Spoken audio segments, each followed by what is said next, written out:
Hey, to all the spooks out there. Welcome back to another episode of Spine Chilling Chats, where every Wednesday we dig up the darkest corners of true crime, history, folklore, and the supernatural. I'm Ange. And I'm Manda.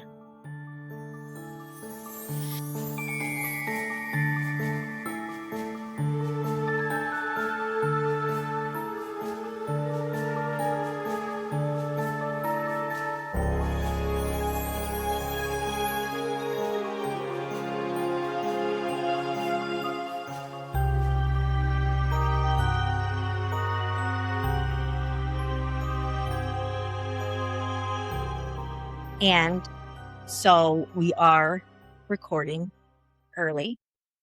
This doesn't come out till Wednesday. However, we have some really sad news. Yes. So today, Chuck Norris decided yesterday. Chuck Norris decided he wanted to die, so he did. Because nobody tells Chuck Norris what to do. Yes, he decided it was his time. Mm-hmm. And he happened to be in Hawaii. So, for all you people listening from Hawaii, because I know there's a ton of you, if you see him, let us know. Yeah, because his spirit may linger on. That's a bit of sad news. Yeah. Walker, Texas Ranger. He really was badass. He was. Yeah. So, I think it said he was 80. 86. 86. Mm-hmm. I mean, geez. Yeah. 86. And I hadn't seen him in a couple years. Yeah. You know what I mean? Yeah. But I assumed he still was getting around like normal. I think he went for a medical emergency. Yeah. So I didn't say what it was, but like. Again, it's really fresh. So it may we be don't have any information by the time this comes out. Maybe. Sometimes it's like a couple weeks before they get like autopsy stuff back. Yeah. But yeah. So. Just sad note. Yeah. All right. Well, this week we're trading in mainland haunts for something a little more tropical, but don't let the palm trees and the ocean breeze fool you. Beneath the beauty of Hawaii lies a chilling history filled with restless spirits, ancient legends, and places you might not want to visit, least of all after sunset. I'm taking you deep into some of the most haunted locations across the islands, from the eerie energy lingering at the University of Hawaii. What a place to go to school. Could you imagine? Actually, if I'm not mistaken, don't quote me on this, one of my old teachers from high school had 2 kids. The oldest, I believe, the mom's Hawaiian. The dad is white. But I believe the oldest son went to Hawaii to go to school and live with his grandma while he went. Like, that's awesome.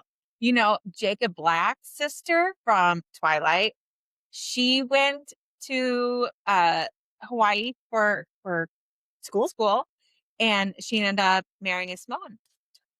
Yep. I want to say her name was Rebecca. I can't remember. I don't know. He had twin sisters that were older. I don't remember which one got married. But yeah. Fun Twilight fact. But yeah, so it was cool. He got to go back to where his family's from, and his grandma, I believe, still lives there, and he got to go to school there and live with his grandma. Like, it's pretty awesome. Yeah. I would like to go to Hawaii once just to see it.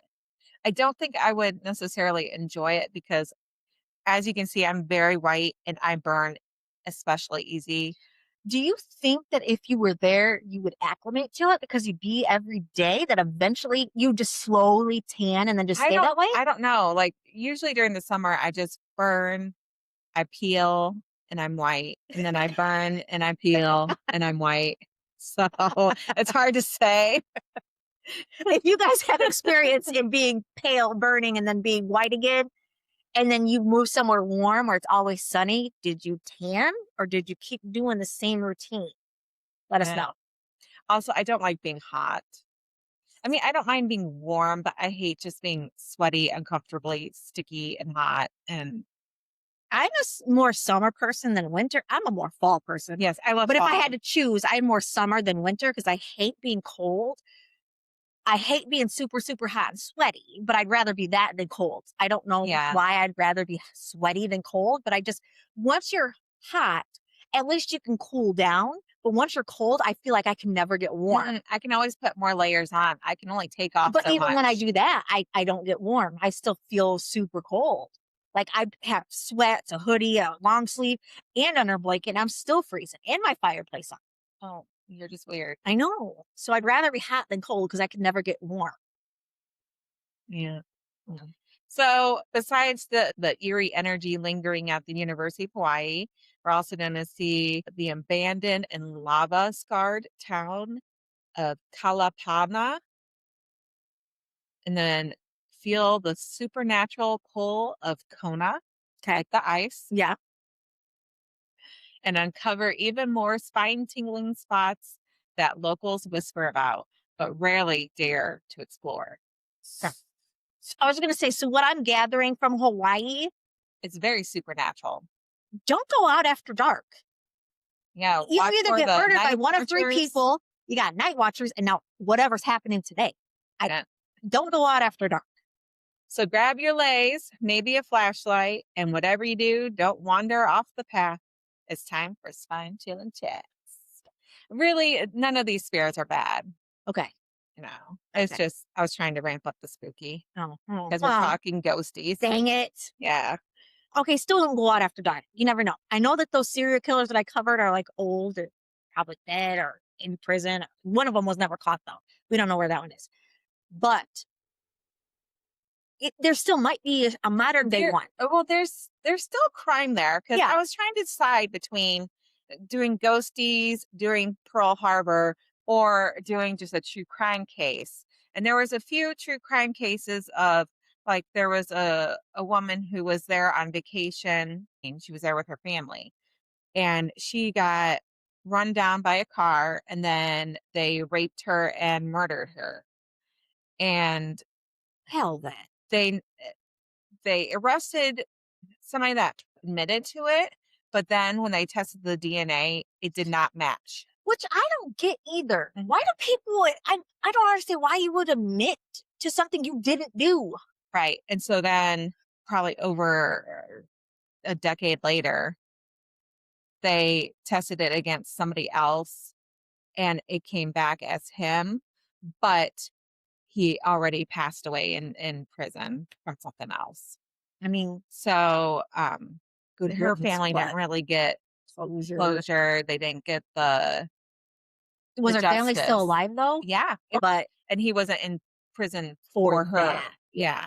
So that sucks. So and the other ones, like a lot of them were like unsolved.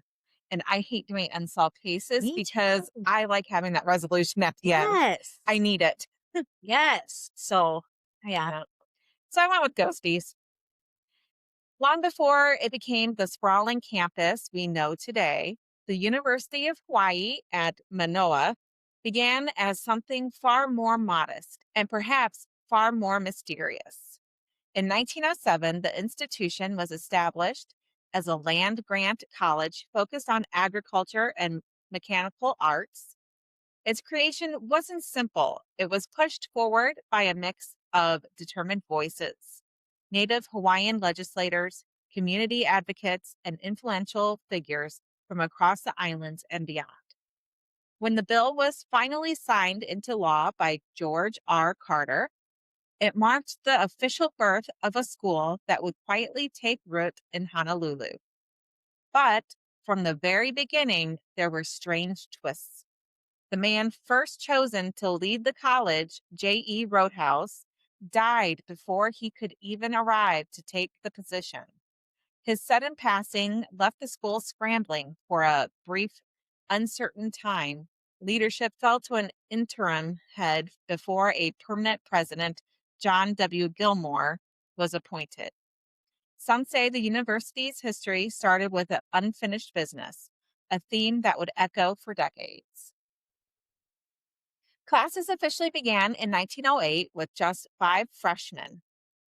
Could you imagine? 5 people in your college. 5. I mean, that'd be cool with me. Yeah. I like big A classes. one-on-one attention. Well, and the fact that I don't like a lot of people, so the small class would be awesome because Yeah. I don't have to talk to a lot of people or just be like around people, Yeah. Yeah, that'd be okay with me. It was an almost ghostly number compared to today. See what you did there? Uh-huh. Yeah. Of course I know what I did there. I did it. A few years later, in 1912, the campus relocated to a lush and isolated Manoa Valley, a place already steeped in local legend and spiritual significance. What had once been scattered land, pieced together from private and leased properties, became the foundation for something much larger. By 1919, the school had grown enough to earn university status, expanding its academic offerings and its physical footprint. Over time, it absorbed other institutions and stretched across hundreds of acres, transforming into a major center of learning. But beneath the growth and progress, the past lingers.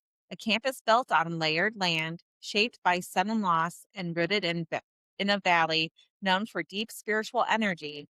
It's no surprise that some believe not everyone who arrived there ever truly left.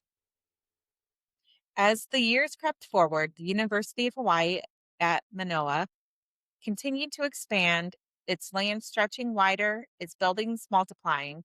By the 1930s and 40s, the campus had grown significantly, transforming from a quiet cluster of structures into something far more substantial. But growth, as it turns out, wasn't the only thing waiting in the shadows. In December of 1941, everything changed. After the devastating attack on Pearl Harbor, the campus fell eerily silent. Classes were abruptly suspended as the U.S. Army Corps of Engineers looked over large portions of the university, converting familiar academic spaces into military use facilities. The once lively grounds began to resemble a training post more than a place of learning. When classes finally resumed in February 1942, the atmosphere had shifted. Nearly half of the students and faculty were gone, called away to serve in the war. Those who remained attended classes under uneasy conditions. Fewer instructors, canceled courses, and the constant looming threat of attack. Gas masks became part of everyday life, carried into classrooms like textbooks, while bomb shelters stood ready just in case. Which, well, obviously not close to that, but like similarly in 2020, when everybody had to wear fucking masks to school, like everywhere you went, Yeah. like it sucks. And that sucks they had to do that. Yeah. Even after the war ended, the campus never quite returned to what it once was. Enrollment surged rapidly, overwhelming the available space and staff. It was as if the university itself was struggling to keep up with the flood of returning life, layering new energy over the echoes of what had come before. Expansion pushed beyond Oahu as well. In 1947, a new center opened in Hilo, becoming the University of Hawaii at Hilo. Meanwhile, back in Manoa, the student body swelled to over 5,000 by the 1950s, bringing with it new colleges and programs that broadened the university's reach. When Hawaii achieved statehood in 1959, the university evolved again, gaining constitutional status and continuing its rapid growth. By the 1960s, enrollment had climbed to nearly 19,000 students. That's a big difference from five. Yeah. Wow. And the institution had earned national recognition for its research and graduate programs. But with expansion came complexity. In 1965, a system of community colleges were folded into the university, creating a network that stretched across the islands, linking education, research, and workforce training in ways the original founders likely never imagined. By the end of the decade, the university was almost unrecognizable from its humble beginnings. What started as a small agricultural college had become a vast multi campus system buzzing with activity, yet still rooted in land with a long memory. In 1972, it was officially renamed the University of Hawaii at Manoa. setting it apart from the growing system it helped create. And yet, despite all the progress, one question lingers. When a place transforms this much, layer upon layer of history, war, and human experiences, what exactly gets left behind? Which brings us to the hauntings. I was just going to say, with them taking over the college, people probably like, did they, besides being like they engineered everything, was it like a medical? I don't Like, did they have, did they bring the people who were injured there? I don't think so because it wasn't really like they actually like fought anywhere near Hawaii. Oh, that's just because Because they're central. I'd have to read up on the book. Yeah, I was just curious because, like, I would, I mean, I I would saw the think that movie. if people, if that was one of the places where they set up like a station MASH. hospital, Hmm. people died there, then it would hauntings. That's what I was Yeah, I thinking. don't know. So, I mean, they were attacked and people died in the Pearl Harbor bombing. well, yeah, but they took over the school, right? Is the school Yeah, close? it's a 18-minute drive. Oh, okay. So close enough, but not super close to where they would be, like, they could be stationed there and still be safe. Not far from Gateway House sits one of the campus's most unsettling hotspots, Freer Hall. Whispers surrounding the building often point to a lingering presence believed to be Mary Dillingham Freer. According to campus lore, she still roams the corridors, the faint jingle of a keychain announcing her presence before she's seen. Some even claim a soft trace of perfume lingers in the air, appearing suddenly, then vanishing just as quickly. But it's not just late night ghost stories. Students and staff have reported strange activity at all hours of the day. Footsteps echo through empty hallways with no one there to claim them. Lights flicker inside vacant dorm rooms as if something unseen is moving just out of sight. And perhaps most unsettling of all is the feeling. One staff member, Katie Ching, described an unease that's hard to shake, even in broad daylight. Despite the sun outside, she noted that something about the building never quite feels right, like unseen eyes following your every move. In a place filled with constant motion and life, Fair Hall sometimes manages to feel watched, Ugh. which that would be hard to be there and constantly have that Feeling. feeling that you need Ugh. to look over your shoulder. Yeah. I would think after a while, like you'd start to feel paranoid, like you're Yeah. constantly looking over Yeah. your Like shoulder. there's something. Nope. Another place where knowledge and the unknown seem to collide is Hamilton Library, a hub for late night studying and, according to some, something far less academic. Among the quiet hum of turning pages and tapping keyboards, there are stories of a young woman dressed in a pink muumuu lingering near. When I die, I'm gonna come back wearing a muumuu. That's I what want to I'm be saying. comfortable. Me too.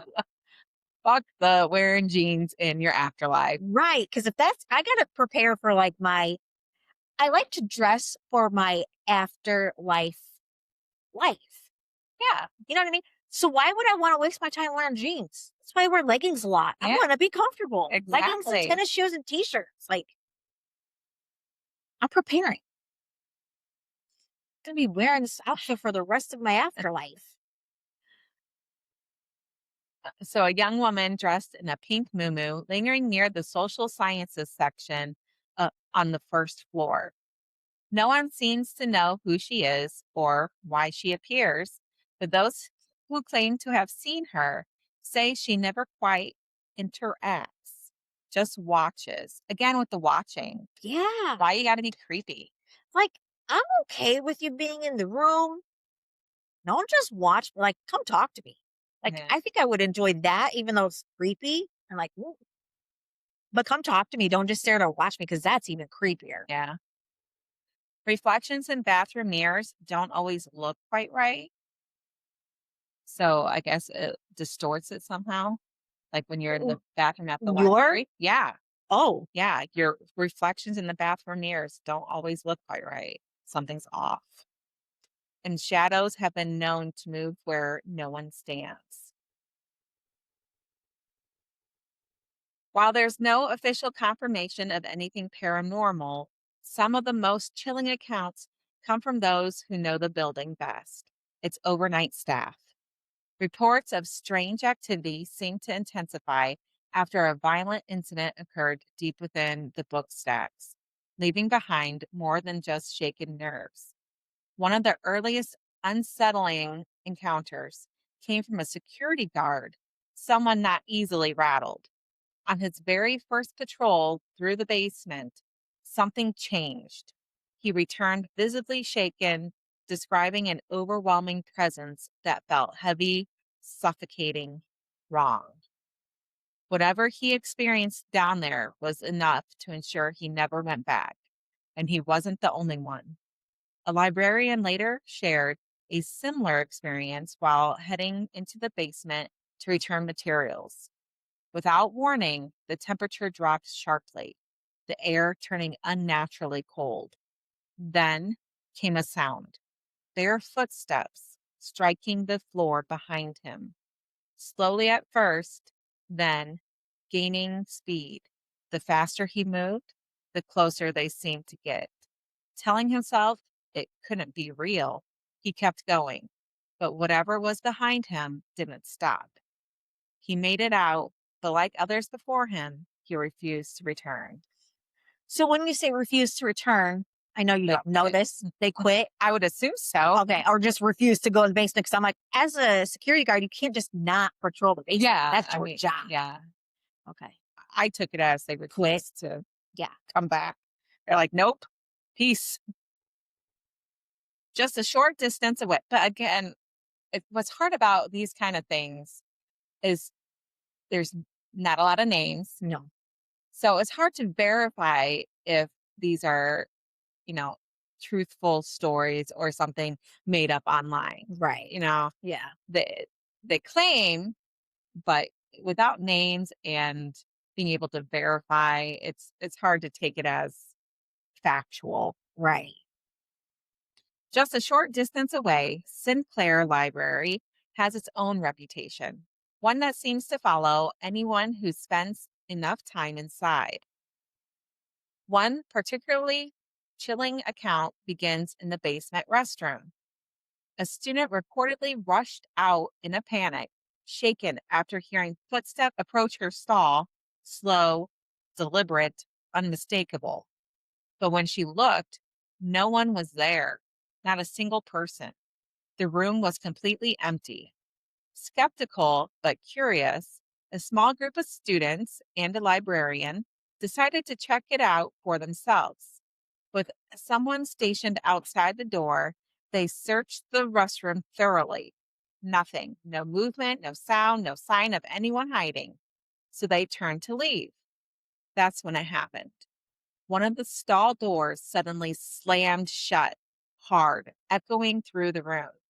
Before anyone could react, paper towels began spilling out of the dispenser as if yanked by invisible hands. Whatever composure the group had left vanished instantly. They bolted for the exit, nearly knocking over the guard waiting outside. And the activity doesn't stop there. Deep in the basement's audiovisual room, equipment has been known to power on and off without warning. Old VCRs flicker to life in the darkness, screens blinking as though something unseen is pressing play and rewind over and over again. Even after professionals checking the wiring, no clear explanation was ever found. For a place meant to be quiet, focused, and safe, the libraries of Manoa seem to hold something restless beneath the surface. Because sometimes when you're studying late at night, it might not just be your imagination keeping you on edge. And then there's a story that lingers a little heavier, the one tied to Hale Mokihana. Sometime in the late 20th century, most say the 80s or early 90s. So again, they can't even get like a specific decade. Yeah, like they don't know when this happened.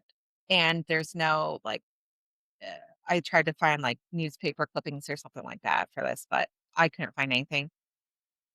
So And sometimes, this isn't coming straight from the person. right. You know, it's Well, somebody telling a story. yeah. In the 80s or early 90s, a tragedy is rumored to have taken place within the dorm. The details are unclear. The name of the student lost over time, which that was 40 years ago at the most. So how do you not have a student record of this from 40 years ago? Right. The name of the student lost over time, but the story has never fully faded. Instead, it seems to have settled into the building itself, especially on the ninth floor, where many claim the energy feels different. Residents have described seeing a figure moving through the halls late at night, the young man who had hanged himself on that very floor, which I would think there would be newspaper clippings about a hanging, a suicide at a school. So I don't know if you remember this, maybe 2 years ago, 3 years ago, there was a student at work Hmm. that died. They never released how. Oh, I don't remember. Yeah. There was an email and stuff sent out about it, but they never said how. And I still haven't heard anything about it. So maybe I mean, but if it was, it was it could have also been a medical thing and they're not right. allowed to release. So yeah, nothing. Yeah. I was always curious if it was like, oh, alcohol poisoning. Yeah, Did he something like commit that. suicide? Like OD, something like something. that. Yeah. I was always wondering about that. So yeah, so it maybe they just Try to shove it under the rug. Yeah. sweep it under the rug. Yeah. So they saw the figure moving through the halls late at night, the young man who had hanged himself on that very floor, appearing to be in his early 20s. He doesn't rush, doesn't speak at first, just lingers near doorways or walks slowly down the corridor, as if searching for something or someone. Encounters often come with a sudden chill, a noticeable drop in temperature that seems to follow him. Others mention faint whispers, so quiet they're almost imagined, drifting through the hallway with no clear source. Doors creak open and shut on their own, footsteps shuffle where no one stands, and at times there's the sound of a quiet, sorrowful breath echoing in the distance. But the most unsettling moments don't always happen in the halls. Some students have reported waking in the middle of the night only to find a shadowy figure standing at the foot of their bed. At first, it feels explainable, just a roommate, maybe a trick of the light, until it speaks, softly claiming, "This is my room," and then, "I died here." Before anything else can be said, the figure disappears, leaving behind nothing but a lingering cold and the unmistakable feeling that something was there. Mhm. Some have even described the sensation of a light touch on their shoulder or a breath against their ear just before the voice returns. For many, one encounter is enough. Requests for room changes aren't uncommon, and some students choose to leave the dorm entirely rather than stay another night.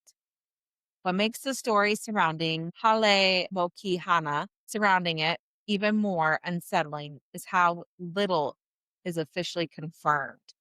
The university has never publicly verified the incident, leaving the details to shift and evolve over time. And that's what I was saying about Yeah. work. I don't want to, I'm sure you guys can figure out, but Well, we've mentioned it before. I know, Probably. but that's what I'm saying. Like they didn't publicly announce anything. They just sent an email. I don't think it even made it on the news. So like they're trying to keep it quiet. Quiet. Yeah. So Possibly then. I could see them doing that. Some say the hanging occurred in a small maintenance space near the bathrooms. Others insist the entire ninth floor carries the weight of it. There are even whispers about activity in other rooms like 406, where strange disturbances have reportedly woken residents in the dead of night. No one can seem to agree on the exact location, but almost everyone agrees on one thing: something there doesn't want to be forgotten. Leaving behind the haunted halls of the University of Hawaii, you might think you're escaping the island's restless energy. But in Hawaii, the spirits don't stay just in one place. They follow, and sometimes they wait somewhere far older. Tucked away in Honaunau stands St. Benedict Catholic Church, known to many as the Painted Church. From the outside, it appears small, almost humble, but step inside and the atmosphere shifts instantly. The walls and ceilings are covered in vivid, hand painted scenes created by Belgian missionary John Bel Beld Belge Bel Bel- Velghe Belly. I don't know. In the early 1900s, with no formal training, he transformed the interior into an elaborate visual story, biblical moments stretching across every surface. Towering arches seem to rise overhead, though they're only paint, an illusion inspired by grand European cathedrals. Scenes of judgment, temptation, and even hell unfold around you, beautiful yet deeply intense. It's the kind of place that feels sacred, but also watched, which seems to be a theme in Hawaii. Yeah. Like, Being why is watched. nobody talking besides that one ghost? The church is still active today, welcoming visitors and holding regular services. Out front, the statue of Father Damien stands adorned by leis, a quiet reminder of Hawaii's spiritual history. Yet not every story tied to this place is one of peace. Some were never meant to be seen at all.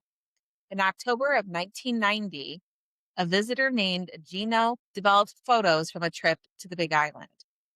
Back when capturing a memory meant waiting, sometimes anxiously, to see what appeared on film, which you did. You had to take it to the grocery store like Meijer or Walmart, put it in a little bag, drop it, and then like a week or two later, your film would be developed and you can go pick it up. Yep. It, now, when you said 1990, I thought what we always say, that wasn't too long ago. Yeah. But then you had to go and throw in the film, Yeah. and it is long ago. One image showed the painted church temporarily raised on blocks after being relocated to escape lava near Kalapana. At first, nothing seemed unusual until he looked closer. In one of the windows, there was a woman, still, silent, dressed in what looked to be a nun's habit. The problem? No one had been there when the photo was taken. Days later, a woman from Honolulu reported something eerily similar. Her photo, taken independently, captured the same church and the same figure in the window. Even her daughter noticed it immediately. Two separate photos, the same uninvited presence, and yet the images were never publicly released. No explanation, no confirmation, just a story that quietly spread, leaving more questions than answers. Because when you leave a place like Manoa, you might think the hauntings are behind you. But in Hawaii, some spirits don't stay confined to one location. Some simply wait for you to find them. From the ghostly figures captured in the windows of the painted church, we now move from sacred halls to darkened roads of Kona, where another type of spectral presence has been reported. This one far more animal. So, quick on the back to the picture. Have you ever experienced a picture where you've seen something in it? No. Me either.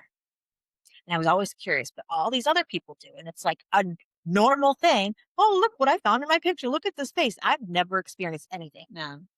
Yeah. But they also say that if you're wanting to find something, you will. Like, people You are make things up. our brains are designed to try to find faces. Okay.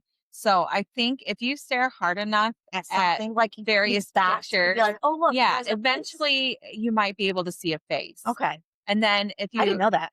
if you then show it to somebody else and be like, "Do you see a face there?" Well, they're gonna try to see a face there Yeah. because And that's then you how our point out, brain. this is the eyes and the nose Yeah. and the I'm mouth. like, "Oh, yeah, I see it." Yeah. Yeah, Okay. it's how the human brain works. Yeah, I've never experienced that, and I didn't know people like I didn't think about that. People want to see something they're going to. Yeah. Okay, makes sense.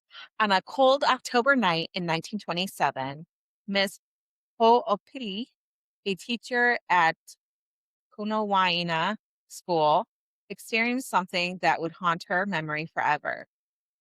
She had ventured out with friends to walk to the local post office, the midnight moon casting a sickly yellow glow over the landscape. Why is she walking to the post office At midnight? at midnight? That's what I was just getting ready to say. Where is Like, she going I mean, it says that she was out with friends. to walk May- to the local, like, Well, maybe they were out and about, and maybe she had a letter to mail, so she was yeah, just going to drop it in the drop it in the mailbox? Yeah. I don't know. Still weird. Um, Hey, let's go to the bar, but after I got to go to the post yeah, office. I got to mail my rent, man. The midnight moon casting a sickly yellow glow over the landscape. Trees lined the road, their long shadows twisting across the path, creating a strange, uneasy atmosphere. When they arrived, the others went inside, leaving Miss Ho'opili lingering on the porch. A shiver ran down her spine. Something felt off. That's when she saw it, a vague yellow shape emerging from the mist. Her breath caught as the figure slowly took form, revealing itself as a massive dog. Its eyes glimmered unnaturally, teeth reflecting the moonlight, and its body trembled with an energy that was almost unnatural.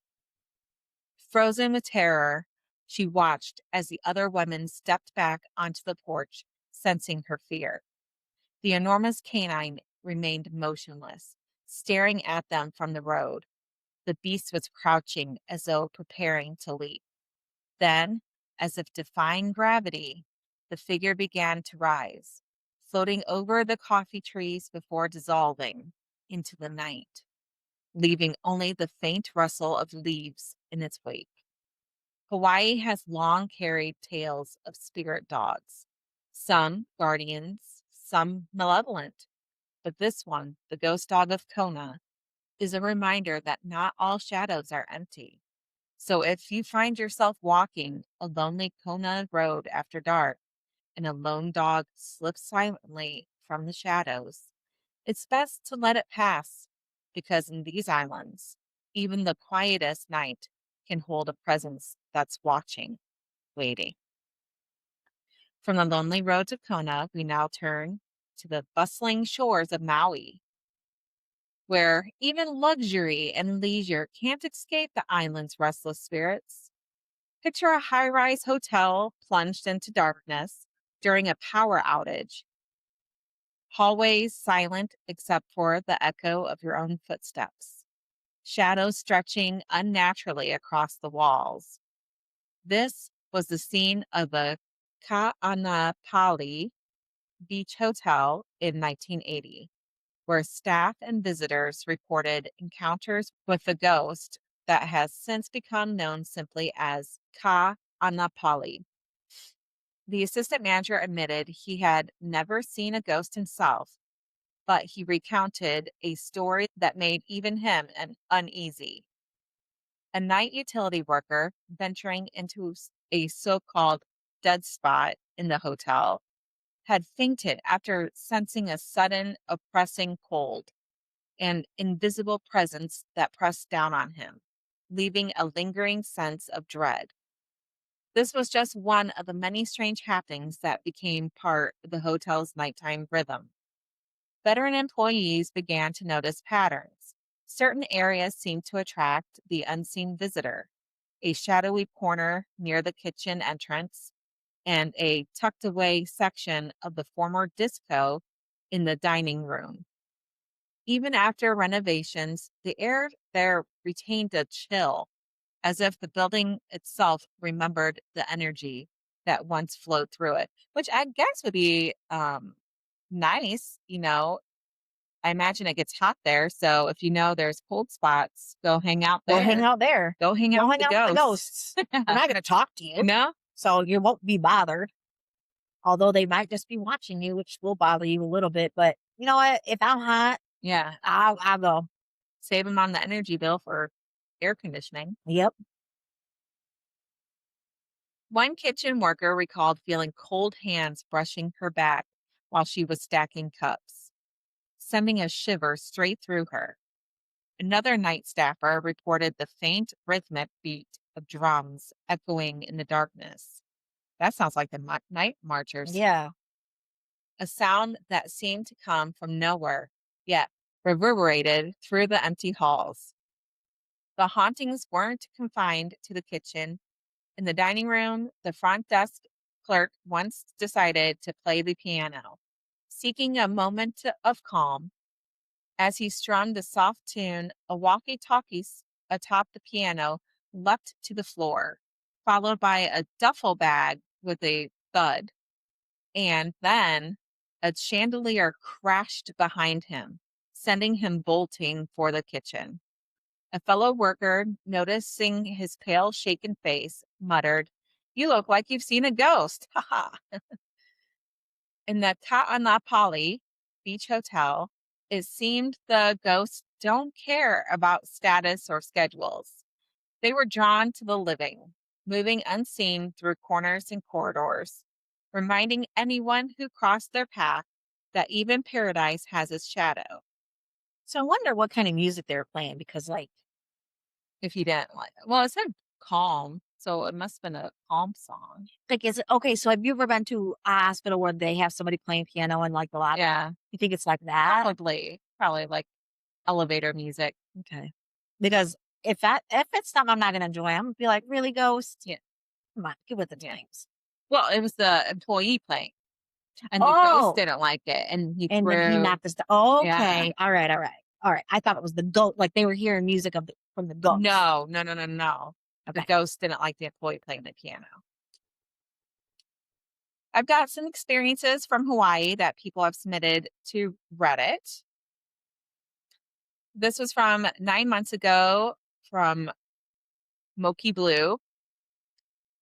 And they said, I posted this about a year ago in Reddit Big Island. And this is what they had originally posted. Anyone had paranormal experience in Akaka Falls? It can't really be called Akaka. Akaka. Shit. A shit falls. Has anyone had paranormal experience in Akaka Falls? A couple months ago, I took my granddaughter and her friend there. We were walking back on the trail to the parking lot, and I suddenly heard a voice in my left ear say in a loud whisper, Grammy. I spun around and asked the girls if they had said anything. They looked confused and said, no. I could tell they were telling the truth and had not said it. Really creeped me out. And then this response to my post really got strange. And this is the response. Reading this just gave me serious chicken skin, which a lot of these call it chicken skin. So they must call it that in Hawaii. Hawaii, yeah. We call it goosebumps here. Right.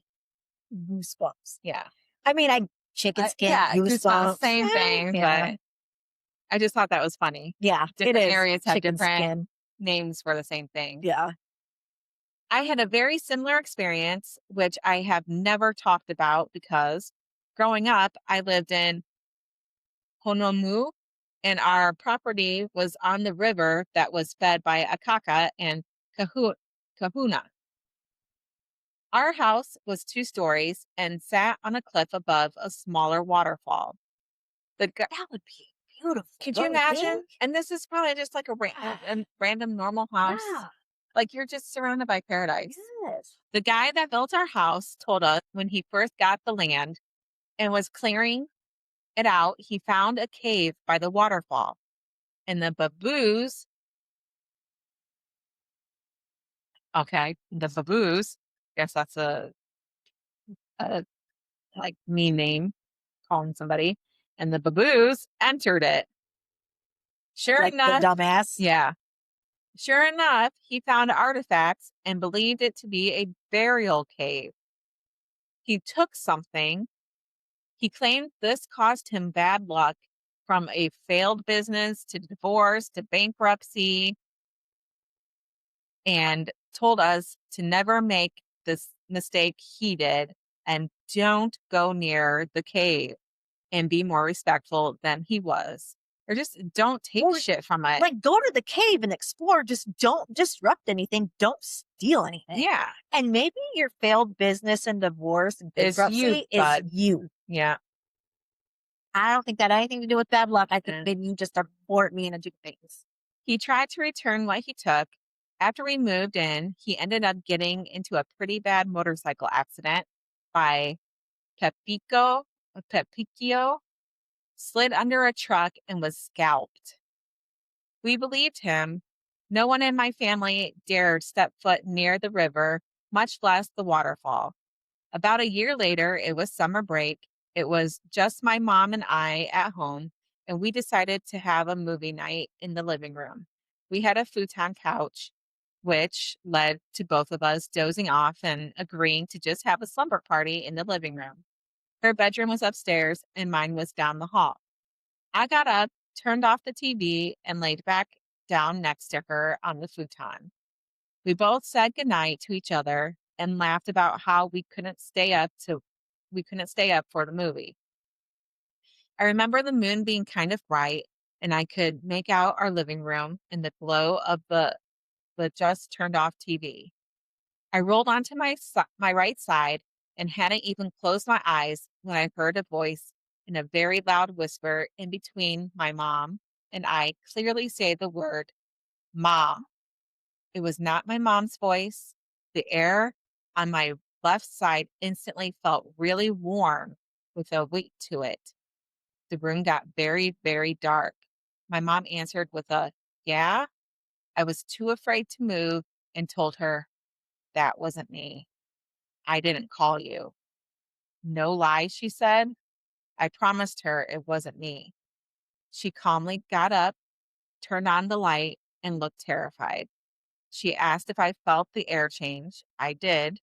We both booked it upstairs to her room, locked her bedroom door, and kept the lights on all night. I didn't sleep until the sun came up. We moved out not long after. Didn't have any other experiences on the property. Never heard of anyone else with a similar story until yours tonight. So I don't know if I would have moved. They probably moved for different reasons, but I don't know if I would move out. And I don't think if I lived near a waterfall and a cave that I would stay away from that. Like, No. that's too beautiful to Yeah. not explore. Also, for all you young folks, TVs did used to glow when they turned off, not like these Yes. flat screens. They were like bubble screen, glass, big old boxes on the back. So when you turned it off, it kind of glowed for a little bit. They're tube TVs. They had a tube inside, like a light bulb that, older lights, it takes a while for the incandescent bulb to Warm to up and turn stop on, yeah. to stop glowing. Just turn off, yeah. So that's what they mean by the glow of the TV. Yes. Connor, our one young listener. Jeez. This one is from Fair Annual 4792 from 9 months ago. I just found your post and read through the comments. This might freak you out even more, but I also have a similar experience, even though I'm from Maui. One night, I must have been 17 or 18 in high school. Around 3 a.m., I wake up to my mom saying my name in this kind of whisper, screaming, scolding tone. Kino. I jolt out of bed and felt instant chicken skin while looking around the room for her. I realized that she wasn't there with me, and if I continued to look around in the dark, I might find something horrific. I remember being too spooked to go back to sleep, so I pressed my back against the wall. My bed is in the corner of the room and hid under covers until morning. Why do people do that? That's They can safety. still see you. It's safety, man. It would have been logical to turn on the lights and see my real mom, but the only thing scarier than Obake is a local mother ready to give you lickings for waking her up in the middle of the night. So True. Obake is a kind of spirit. I would rather see a spirit than wake my parents up in the middle of the night because I was scared of something. Yeah. Nope. You can look at me all you want. I'm not waking up my parents. No, I would have woken up my parents. Ezra doesn't see anything or anything. Like, I'll be in my room and I'll be asleep and he comes walking in and I can feel him because he wants to come in and pet the animals because they sleep on my bed. And then I'll wake up and I'm like, what are you doing? He's like, oh, I just saw Diamond, so I was petting her. And I'm like, I'm trying to sleep. I can feel you in here. He wakes me up all the time. Even when you were little, you didn't go into like your parents' room? Mm-mm. No? Maybe once. And no, if we had bad dreams, we'd go No, sleep with our parents. not that I can recall. Maybe, but not that I can recall ever going in there and waking them up. Yeah, I remember doing that. Not necessarily because I was scared of waking them up and they would be mad. I just don't think I did. Oh. I don't know. Weird. This one is from Remy Lee Hardy 9 months ago. I know Turtle Bay is haunted. We stayed at Turtle Bay for an overnight field trip for school, and everyone had stories to tell. Some students said they heard knocking on their door, and there was a strange man walking through the halls and disappearing.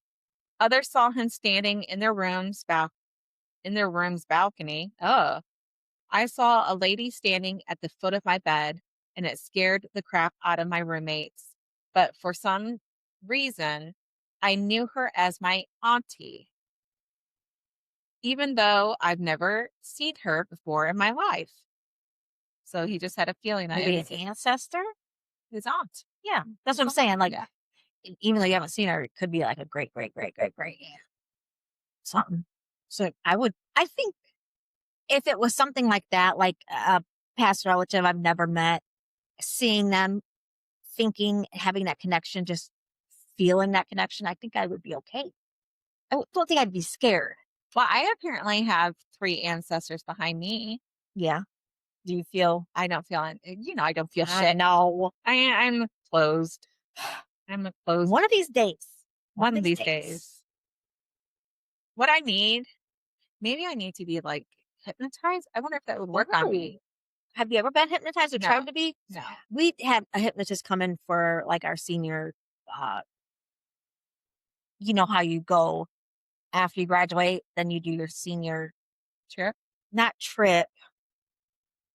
I forget what it's called, but like you do activities all night. We didn't do that. Oh, so like we graduated, and then that night around 7:00 or so, 6:00, we had different activities. Like we went to and seen a stand-up comedian. We went skating. We went bowling. There was a hypnotist that came to we went to different locations. I can't remember what it's called. Senior night? Senior night or something like that. But we just went on a senior trip. we also had a senior trip. But after graduation that night until 6:00 or 8:00 the next morning, we did all these activities. See, and then we had pancake breakfast before we went home. They don't do it this way anymore. Now they like graduate during the week. Yeah. Like on a Thursday. We graduated either on a Friday or Saturday. And then I had my graduation party like right after commencement. Oh. Like it was 2:00 in the afternoon. And then afterwards was my graduation party. I know what day I graduated. I want to say it was on a Sunday. Yeah, it might have been a Sunday. I don't remember. But it was the weekend. Yeah. But now they do it during the week, the work week. Yeah, they do it like on a Monday or Wednesday night. Thursday. Yeah. So it was June 2nd or 3rd. It was definitely June 2nd or 3rd, which was a Saturday or a Sunday when we graduated. Yeah, but we didn't do anything like that. Yeah, we Buchanan. would have. So then we would just do all kinds.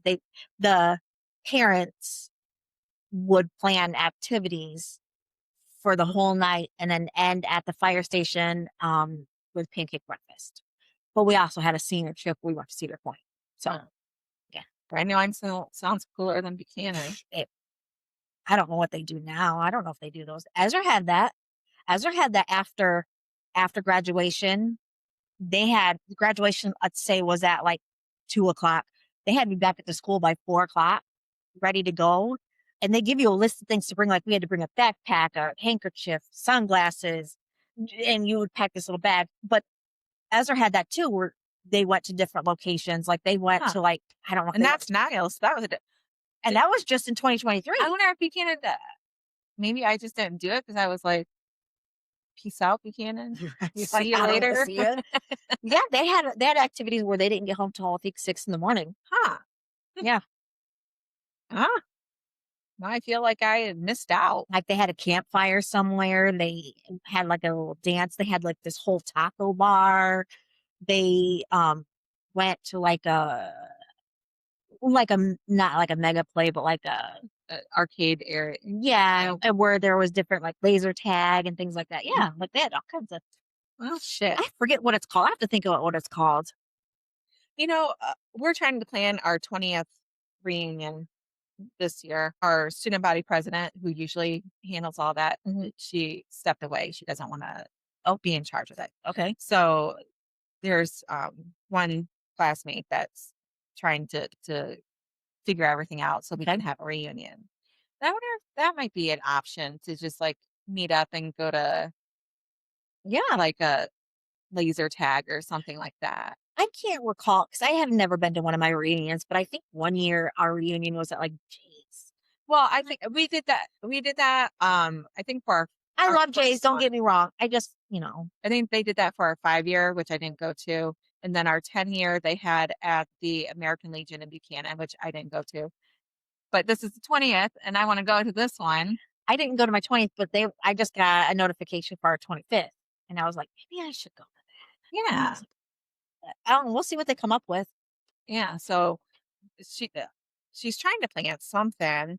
One of our other classmates, he has a farm and it's got a barn, and they hold events there, like they use it as a venue. Yeah.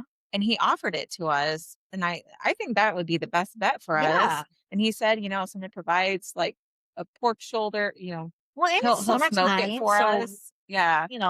Being outside is an option. But because I messaged her, well, I commented and asked, what, because she was saying she's doing it all on her own. So, and I said, well, what do you need help with? If you're trying to find venues, we need to get a head count first and see what size of a venue, because most venues are going to be $250 to $350 plus a deposit. Yeah.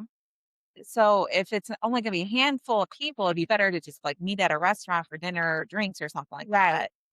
Or if it's going to be a lot of people, it'd be better to go with the farm and a buffet. He's offering that for free. Right. And then we could all chip in, because I don't think there's a budget for this. I don't know how that works for reunions. Right. I don't know either, but I know they give you some money. I just don't know about it. So, I don't know if we would have, I really would prefer not to do like a potluck, because no, I am, no. I'm not about that. But cater it in, do a buffet. If everybody chips in $20 per person, I mean, you could cater pretty well, I think, on that. Depending on how many people come. Right. Especially if we don't have to spend that money on a venue. As well. Yep. So I don't know. Yeah. Oh, it's called Project Graduation. Okay. Yeah, we didn't. Yeah. We didn't do anything like that. Yeah, it was fun. But I remember. Okay, back to this. In Palo, there was always this tree that used to creep me out a few houses down from where my dad lived. And the dogs that lived at the house across the street from that tree used to always bark like crazy at certain time of the day. Always at 3 p.m. on the dot. It was like a high-pitched, fearful whine. I never understood the difference before, until one day I was walking my dad's dog with my sister. My sister stopped in her tracks, and I turned around and asked her what was wrong. Our dog kept trying to pull us away, desperately, desperately keen, kind, pull us away, desperately KINE.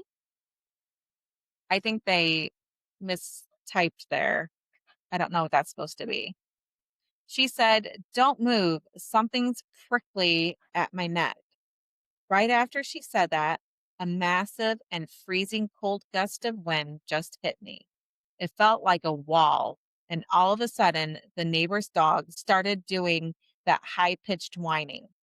My dog broke loose and ran like hell. Being in that moment, it felt just like crazy chaos.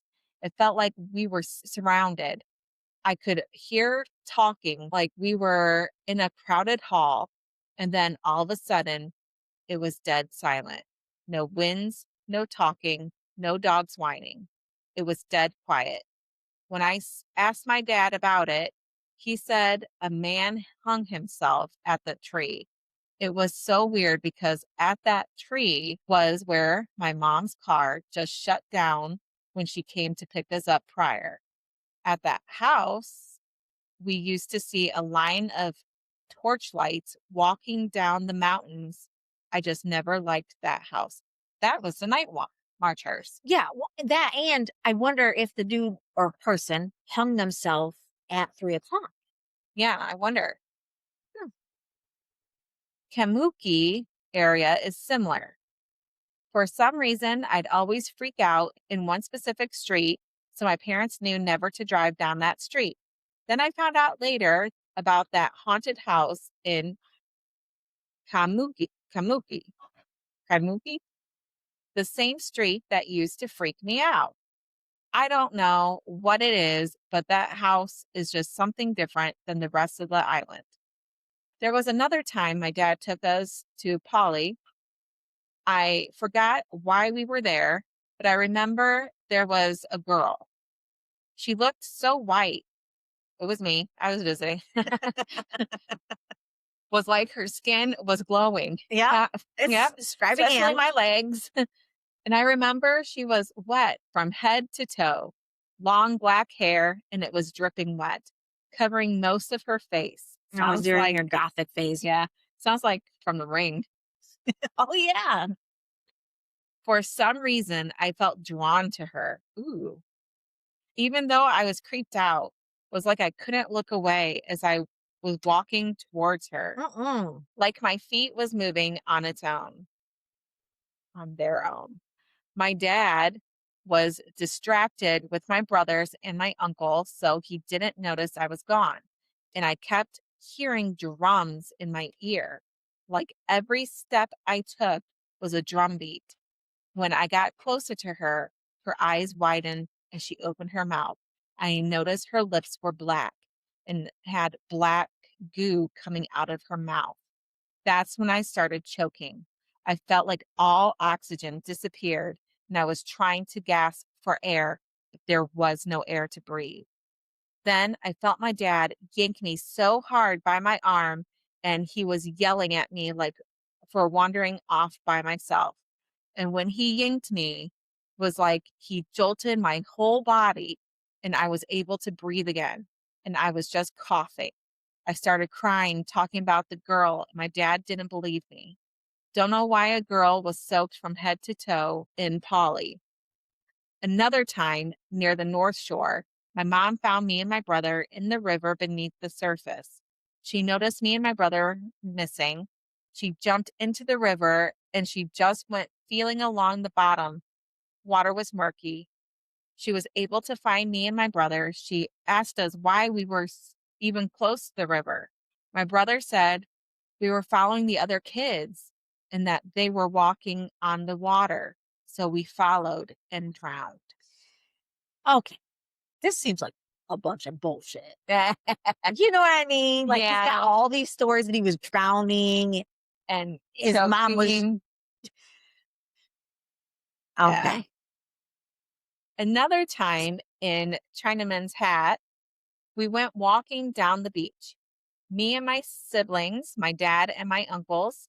I was just following my dad's feet, lol. And once again, I somehow wandered. I was following his feet and I just kept walking and walking. I didn't realize they actually stopped walking. Then I heard my dad yelling my name a far distance behind me. I was confused. Why was I hearing him far behind me when I was right behind him following his feet? I Hmm. didn't look up. I just saw the back of his legs that I was following.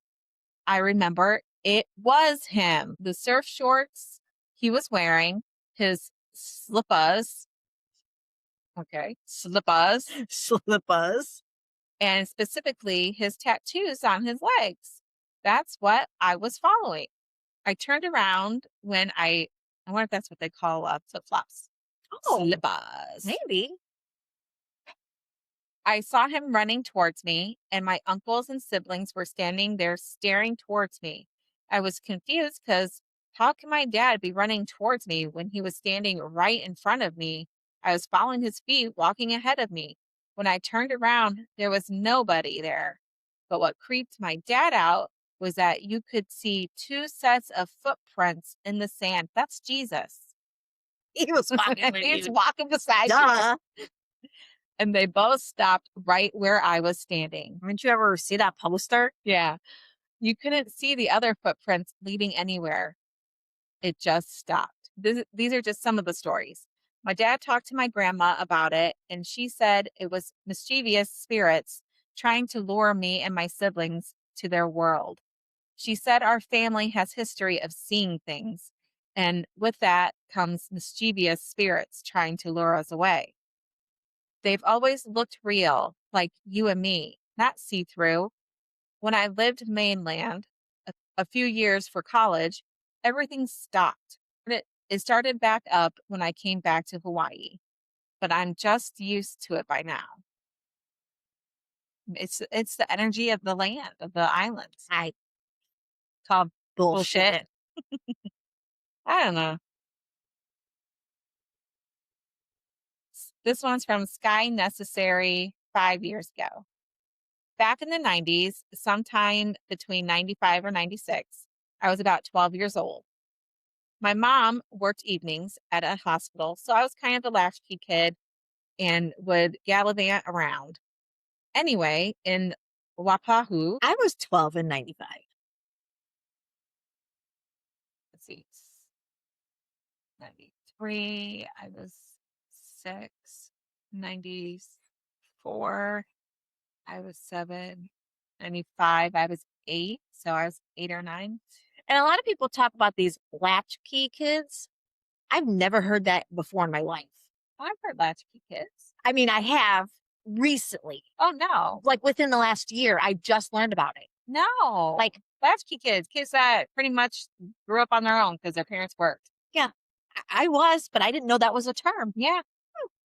So I just learned that like within the last year what a latchkey kid was and that I am one of them and I had no idea. And you survived. And I survived. Yeah. People. I was very strict and Responsible. with my kid, but like I turned out okay, your kids will be okay. Not saying leave them at home by yourself at 12 or whatever, like do what you want to do, but like I don't know. Some people are just way too much. Anyway, in Wapahu, there is a canal that separated the Tropicana West, not the drink, now Oasis apartments, and the post office. It was about 10:30 p.m. I'm walking with a friend back to his house, and we see a figure of a lady in a baby stroller in the distance standing on the sidewalk bridge over the canal. We are about half a block away when we notice her.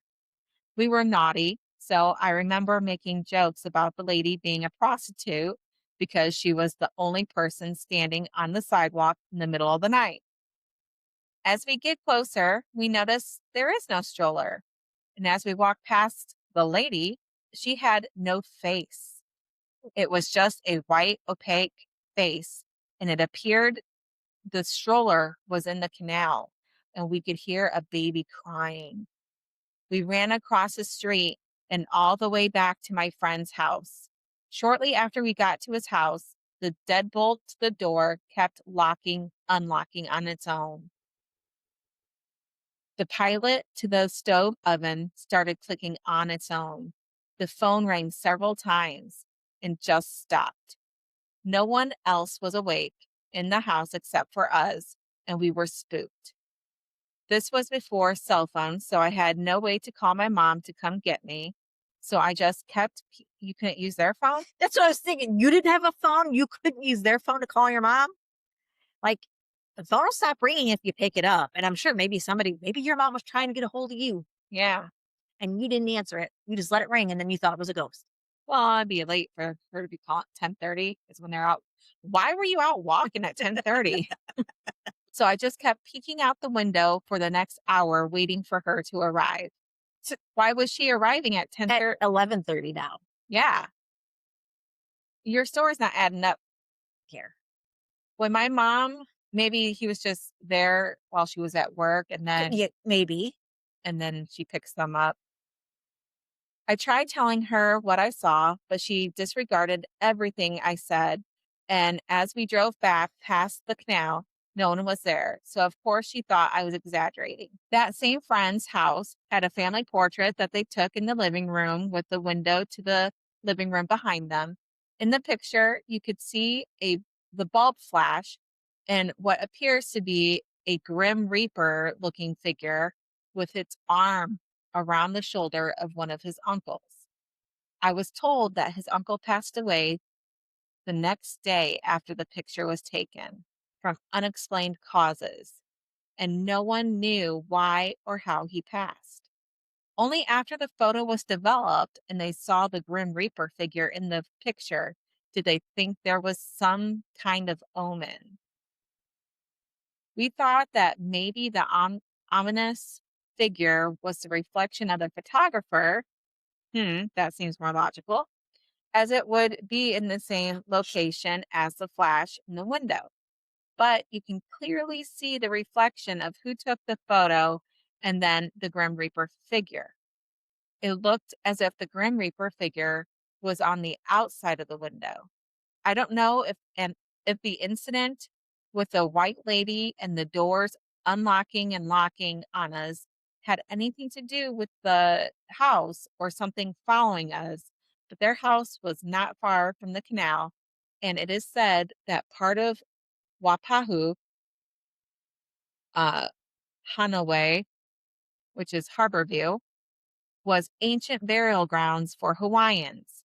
Needless to say, I never went back to that house. Still to this day, I get the heebie jeebies driving through that area. It's the canal on Wapahu Street where it meets with Liaku, about half block in on Wapahu Street from Liaku. These Hawaiian names. And just like that, our journey through Hawaii's most haunted corners comes to an end. From the shadow filled halls of the University of Hawaii at Manoa to the painted walls of St. Benedict Catholic Church, to the dark roads of Kona and the restless nights at the Kanaapali Beach Hotel, one thing is clear: paradise isn't always peaceful. Tonight, we didn't just share the legends, we heard real experiences, stories from people who swear they saw something, felt something, something they still can't explain. Except for that one guy. And whether you believe every single one or not, Amanda, Uh-huh. you have to admit there are just too many stories for there to be nothing there. Maybe it's the history, maybe it's the land, maybe it's just Maybelline, or maybe some places just don't let go. So if you ever find yourself walking through quiet halls late at night, or driving down a dark Hawaiian road, or even just sitting alone in a place that suddenly feels off, trust that feeling, because sometimes you're not as alone as you think. Yeah, I agree with that. Yeah. So I just, That one guy had too many experiences. he had and too many experiences. They were like wild experiences. Yeah. Like you're following behind your dad and you swear it's your dad, but then all of a sudden you're in front of him. Like you would have bumped into your dad if Right. it stopped and you passed him. Right. So Or you they would may have have seen you like go walking- around. Yeah. And you would know if you went around. It just didn't make sense. Just some things weren't lining up. But And then you were drowning, but then you didn't drown. But you didn't drown. You followed kids into the water. I get that part. Like I can believe that part. Maybe not from him, but like in general, I could believe that part. But then you drowned and your mom was feeling around in shallow, murky water and pulled you and your brother out. Like you could have just stood up and you probably weren't drowning because you were aware of what you were doing. Why would you not just get out of the water? It just too many things are just. And the girl choking him. The girl choking him, and the girl looked like the girl from The Ring. Yeah. Come on. Although a black goo coming out of your mouth is something that happens with death sometimes. When my grandmother, she was in the hospital and she had cancer and it was in her lymph nodes. And as she was dying, black goo came out of her mouth. Oh, that's me. Yeah. But yeah, he had too many stories. Like one or two experiences, but you had like 12. And they were crazy experiences. Yeah. Like they didn't seem realistic. That's why I'm questioning it. Yeah. If it really happened, I mean, that's cool. Yeah. That's really cool. Like you had, I mean, some of them are scary. Yeah. They all seem like they're trying to hurt you. But yeah, it's too colorful. Too colorful for my blood. But if you guys have any ghost stories, any experiences like that, or any glitches in the Matrix, any fairy fucking, any Bigfoot sightings, let us know how big his foot is. You can send those in to our email at spinechillingchatspodcast@gmail.com, or you can submit them on our website, www.spine-chillingchatspodcast.com. On there, you can also hit the link to our Spotify playlist, which will give you all of our past episodes. There's a link to our merch store. You can get some merch.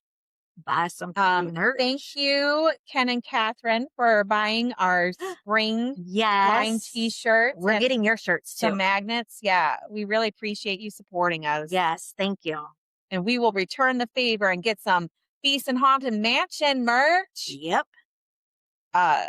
Also, you go to their website, order their merch too, because it's pretty cool. Yeah. We also have our bios and pictures and all that jazz on there. Yep. Also, check out Facebook, Instagram, TikTok, and if you're just listening to us on one of the many podcast platforms, you can also see our smiling faces on Spotify and YouTube. We have video on both platforms. I will be adding pictures to this so you can see the painted church. It's probably really the only one that has any pictures. Probably. I can show you pictures of the University of Hawaii, but it's not going to show any ghosties. No, and she can't show you a picture of the dog because it is everybody's own interpretation. Yeah.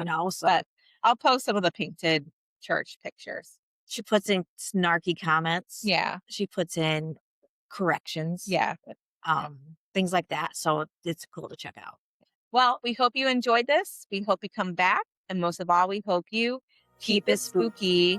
Aloha. This was our last Hawaii episode. Bye, guys. Bye.